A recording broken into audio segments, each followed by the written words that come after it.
Now at 5, who is manifesting snow? It is a weather impact alert day for tomorrow because of snow, wind, and cold. I'll have your forecast.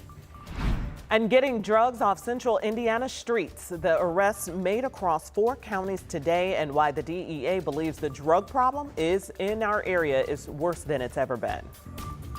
It's not something that you do to a 3-year-old. A mother's pain, the abuse that she says her child suffered at the hands of a daycare worker, and what happened when that worker made her first appearance in court today. Live from Indy, you're watching 13 News.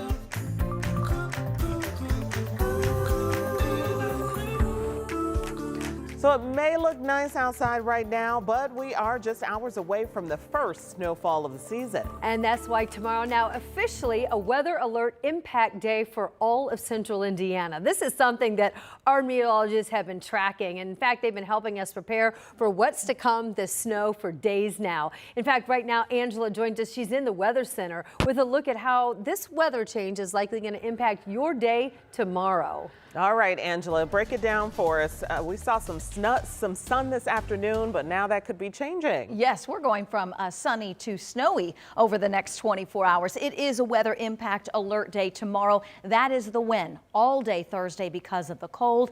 The strongest wind and snow bursts will happen from about early afternoon through the evening hours. Those impacts include 40+ mile-per-hour wind gusts, low visibility because of the snow, and we may get some slushy roads.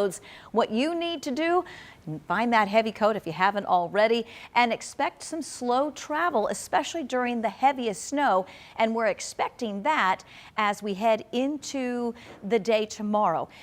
Right now on radar, it's quiet, but you can see what's developing up to our north and west. How much snow are we expecting? An inch or 2 for most of us. Most of us, this will be on the grassy areas.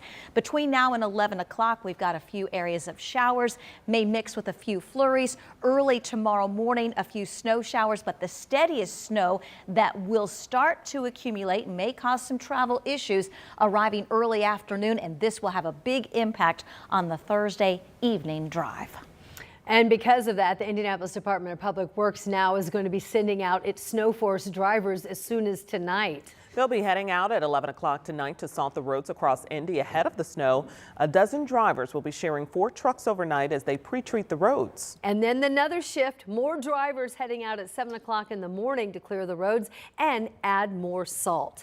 INDOT's yellow trucks are already out across the entire state right now. They're working on getting the interstates ready for the upcoming snow. They expect to send more drivers out tonight and through tomorrow morning. Now, our Live Number 13 weather app is a really great resource for you to have, especially when we've got winter weather like Angela was talking about moving in tomorrow. If you don't have it, go get it right now. It's a free download in your phone's app store. And then once you get it, you can check out the blog. That's where our team of meteorologists will keep you updated on the forecast. Well, tonight, a dozen people across multiple counties in central Indiana are under arrest. It's all a part of a massive multi-county drug sweep. This month-long investigation has led to the arrest of people accused of being involved in drug trafficking organizations. Our Karen Campbell spent this entire day today working to learn much more about those arrests. And Karen, the DEA says there's still more work to do. Yeah, there is going to be constant work to do in this war on drugs. Now, these raids span across, we know, 4 counties, one of them right here in Marion, the others Hamilton and Johnson counties. DEA Special Agent Daniel Schmidt says that Marion County he says he's been doing his job for more than 30 years and says we have a massive drug problem. And this is as bad as it's ever been. Reasons why federal agents constantly work with law enforcement agencies to track down drug dealers. It's terrible. It's destroying the city, and the vast majority of the violence that you see here in the city is drug-related. DEA Special Agent Daniel Schmidt says Marion County is designated as a high-intensity drug trafficking area. On Wednesday, federal agents not only focused their efforts here in Indianapolis, but in 3 other counties, seizing meth, fentanyl, cocaine, and marijuana. They know what they're putting out there. They know people are overdosing and dying, and they just continue to do it. So anybody who thinks that's accidental, they're truly just heartless. I mean, they're just poisoning the community, and it's all for the buck. Agents also made arrests at a home in Franklin Wednesday morning in Johnson County. Schmidt says agents won't stop until the war on drugs becomes a war no more. It's literally killing people And it's absolutely absurd. Again, if you consider that it's a jetliner's worth of people dying every day, it's just ridiculous. So I think if they just can say we've had enough, and absolutely pick up the phone, make calls to the police, talk to their kids, talk to their family members, and just support the effort. And we know there was one raid this morning in Johnson County. So the sheriff there, Sheriff Dwayne Burgess, released a statement to 13 News calling the raids a victory. He said in part, today marks a significant win, not only for the dedicated officers involved, but also for the people of Johnson County and the state of Indiana. Together, we stand strong in our commitment to justice and public safety. Felicia?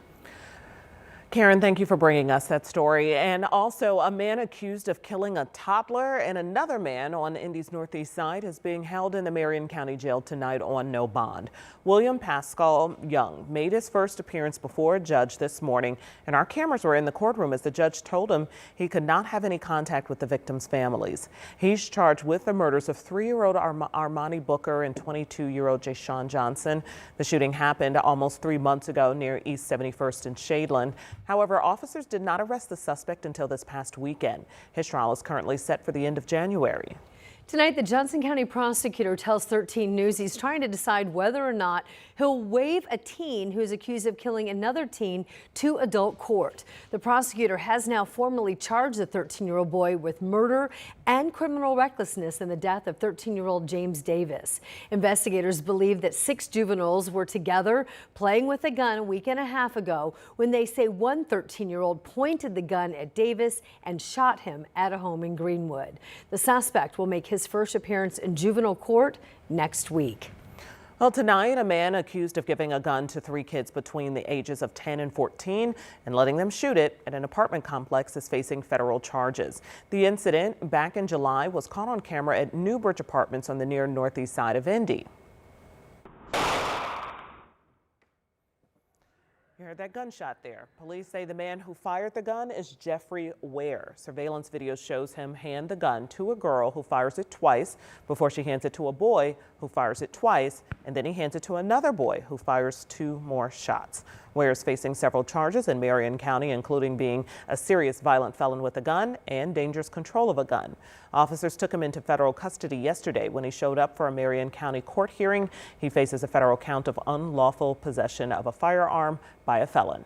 A former daycare worker now in the Hamilton County Jail at this hour facing charges of abuse against a child. Court documents state that Tisha Graham allegedly abused a 3-year-old boy, and it was caught on camera in Westfield. Our Marina Silva shares how the little boy's mom is responding to the charges.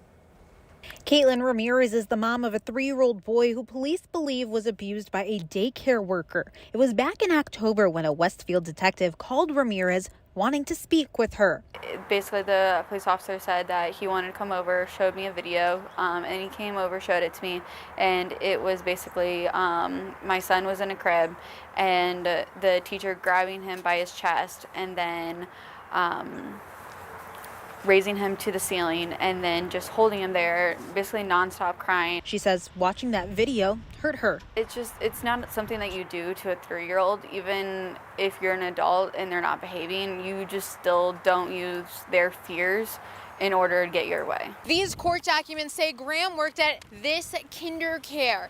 It says another worker had video from last December where Graham allegedly is holding the little boy by his arm up in the air for 20 seconds.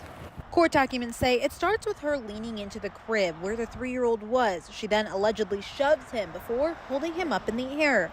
Court documents also say police were given this video.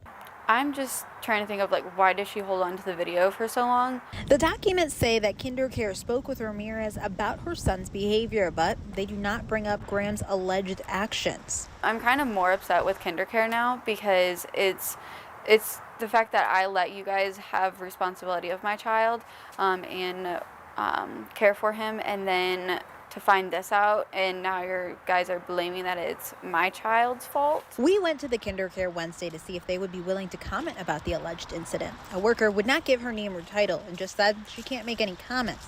The KinderCare has also been sanctioned by the state for this incident. In Westfield, Marina Silva, 13 News. The Opportunity Education Foundation is now withdrawing its application for a charter school in the Hamilton Southeastern School District. We first told you about this plan in Fishers last week. That's when many people went to the school board there to express concerns about this charter school, which the plan was to focus on career pathways for students. The foundation issuing a statement saying in part, quote, "We also understand that this may not be an optimal time for the community to undertake such an innovation effort, particularly one that challenges accepted assumptions about what schools can be." On to more news. Indiana Attorney General Todd Rokita is demanding information from companies he suspects could be involved in human labor trafficking across the state. Rich Nye joining us live with one way that Rokita says he is trying to stop illegal immigration. Yeah, so the state attorney general says he sent what is called a civil investigative demand to at least 7 different organizations. And topping that list is Tyson Foods in Logansport.